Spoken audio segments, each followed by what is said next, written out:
Welcome to Risky Business, Commercial Insurance with Butler Byers. This is Paul Martin, the business commentator. And joining me, as always, Colin Rooke, Commercial Risk Reduction Specialist with Butler Byers.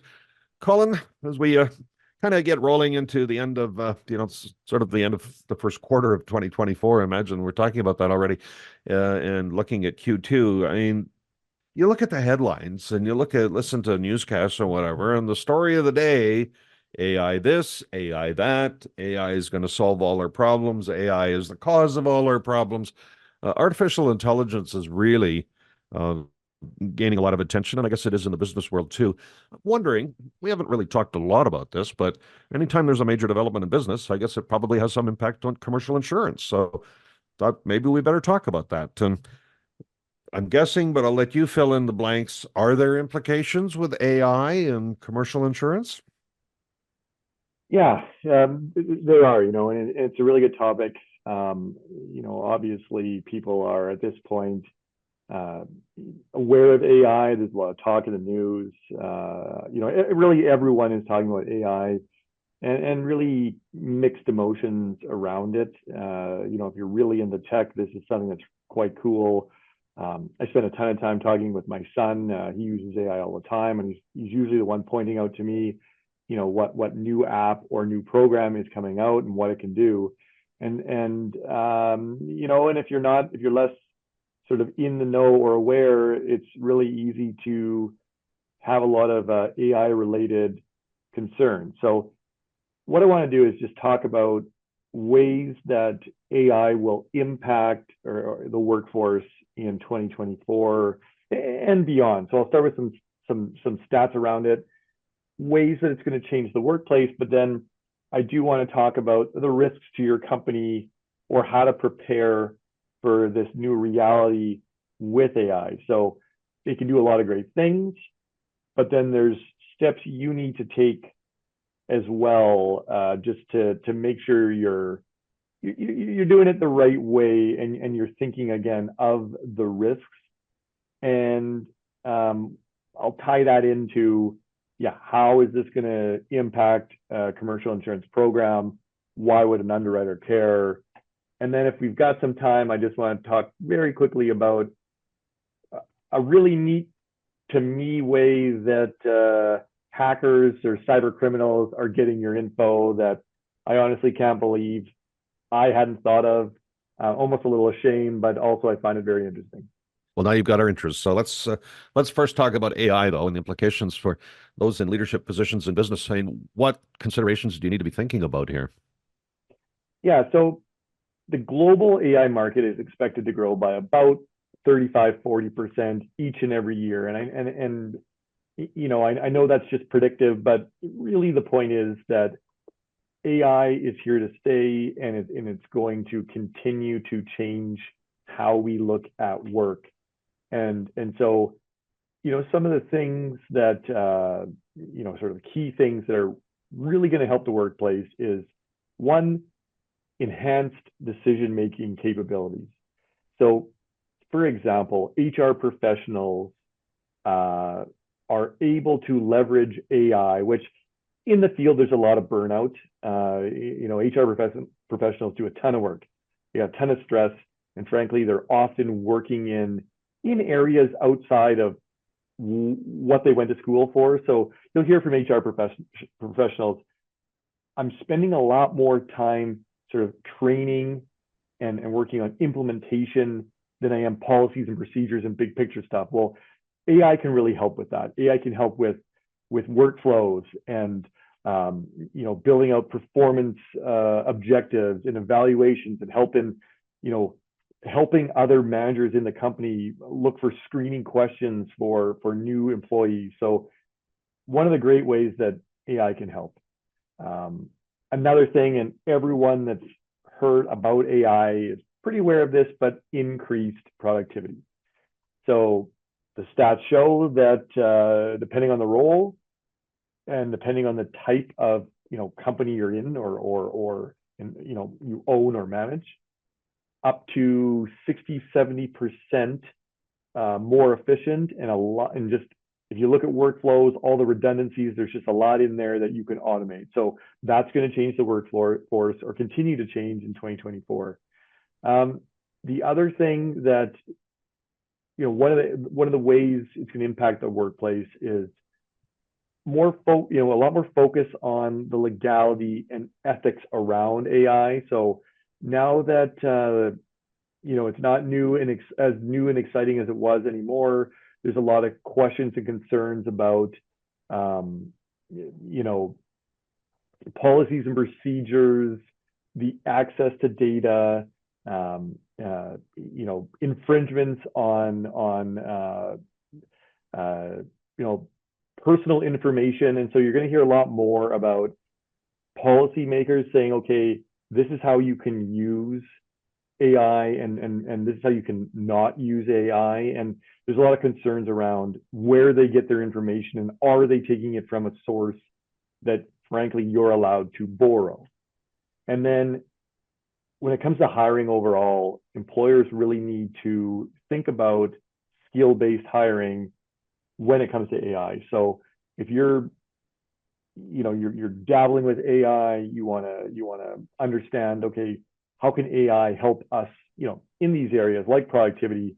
You really need to hire people that are either familiar or have the ability to learn and adapt, work around, and help implement AI for your company. So these are sort of 4 ways where it's going to impact the workplace in 2024. And then I'm going to talk next more about, okay, how to prepare a workforce for the use of AI.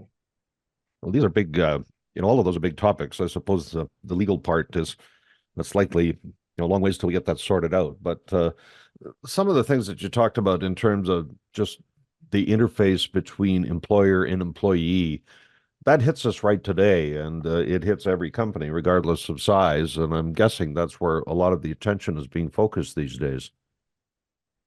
Yeah, absolutely. And so when you talk about the pros of AI, like productivity, and then what the media is saying, one of the things that you need to be thinking about is how does that impact my current workforce? I mean, there's a lot of worker unrest around AI and what it can do, and does it affect my job security? So when you talk about, again, productivity and automating routine tasks, if you're not careful in explaining what tasks you mean to automate and how that will impact your current workforce, you risk low morale, increased turnover, and frankly, just great employees leaving thinking their job may be threatened when there's a chance that it's not threatened at all. And so very, very important you think about, okay, what do my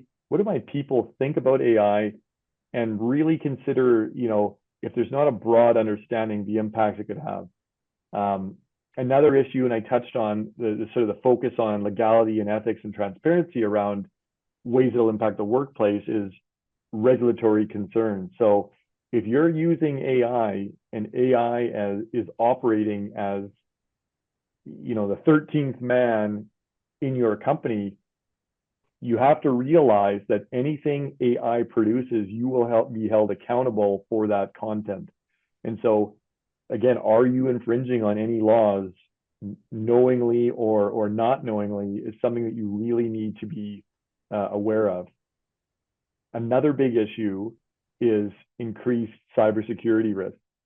So, if, again, you're using a bot or any sort of AI-based technology, we have cyber criminals that are aware of this. And so what cyber criminals do is they'll create dummy sites to data poison. So they know that people are looking for certain info. They create sites that would be, very sort of juicy to artificial intelligence.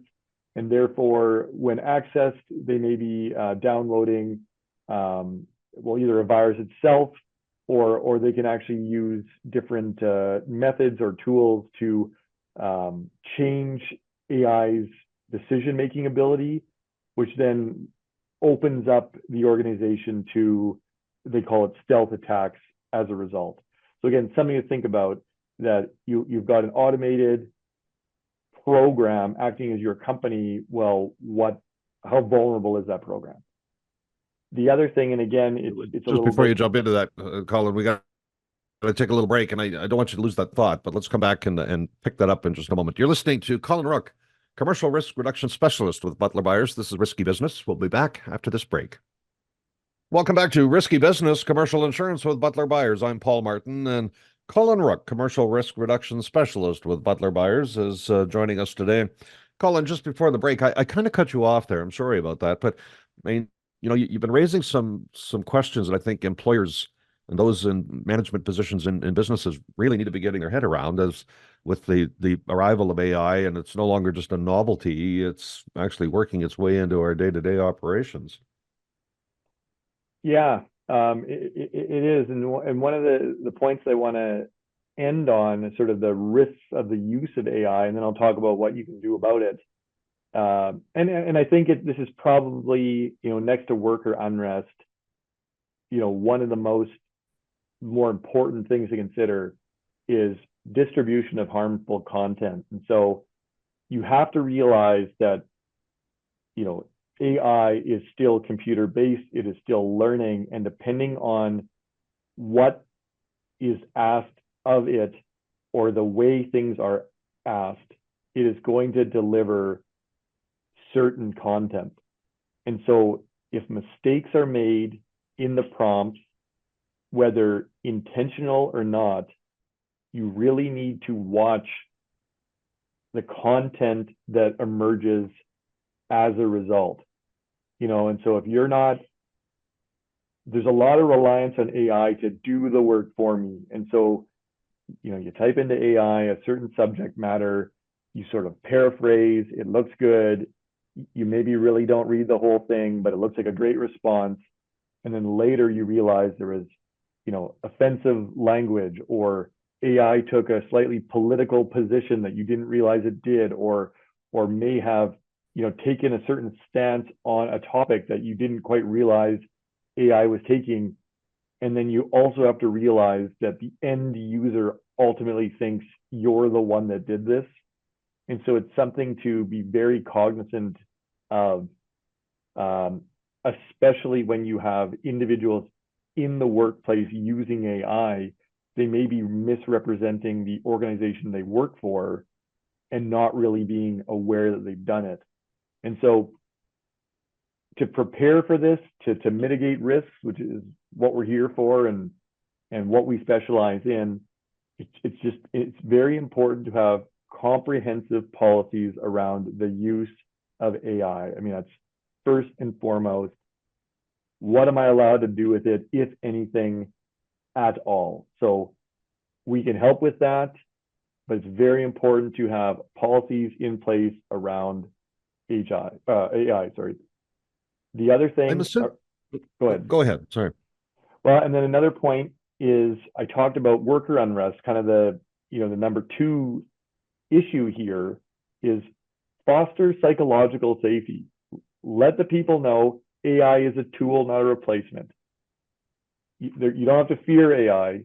And when we talk about automation, it's typically redundant tasks that if you ask the individual if they like to do those redundant tasks, they will typically say no. And then you can appease a lot of these concerns by explaining, yeah, we're going to automate a ton of what you do, but not to render you obsolete, to free up your time for bigger and better things. And I think when you look at what we're planning here, it's going to be the stuff you hate doing. And that's another really big step in preparing for this future with AI. Well, this gets us into the realm. You just keep, every time we open a door here, it leads to two more corridors, and I think we could chase around on this forever. But before we run out of time today, you teased us a bit at the beginning of the program with something that is a cyber threat that is so obvious we forgot to even notice it. Maybe I'm going to get you to elaborate on that right now. Yeah. So, I spent a ton of time over the last 10 years learning everything I could about cyber risks. We do this program. I've had other vocational speeches, and I'm pretty good at predicting, what could cause a breach. And I missed this one: QR codes. you can't trust them. That's the new thing. So QR code stands for quick response. We've all seen them, those squares that have a ton of data embedded. Sometimes it can be an article, a website, a menu at a restaurant. Well, they're taking QR codes and they're either replacing it. So the QR code at the end of the restaurant, at the table at the restaurant, that could lead you to a hacked website. It could look just like the menu, but it's not. They'll put posters up in airports, public places. They'll create a fake event, scam this to, learn more about it. There's the virus right there. So what's interesting though is these hackers, cyber criminals, have learned that people trust them. People trust the QR code. They see a QR code. They're not worried about scanning it. And so now the new thing is we're going to modify those. We're going to hack your device. We're going to jack your URL. We're going to send viruses. We're going to phish using that. But I hadn't thought of that, and it makes complete sense. Scan this to download the app for this program you want. Well, it's a virus. And they're starting to put them on TV screens now. You can, commercials will actually feature a QR code and say, here, screen this or scan this while you're watching a television program or something. And they're coming not just in fixed like the poster that you see in the hallway, but it's actually, they're bringing them right into your house. And, for example, let's say you're streaming, you're streaming your favorite Netflix show and you didn't pay for ad free, and then up pops a commercial with a QR code and it's a product you're interested in. And suddenly that's now, it's a virus.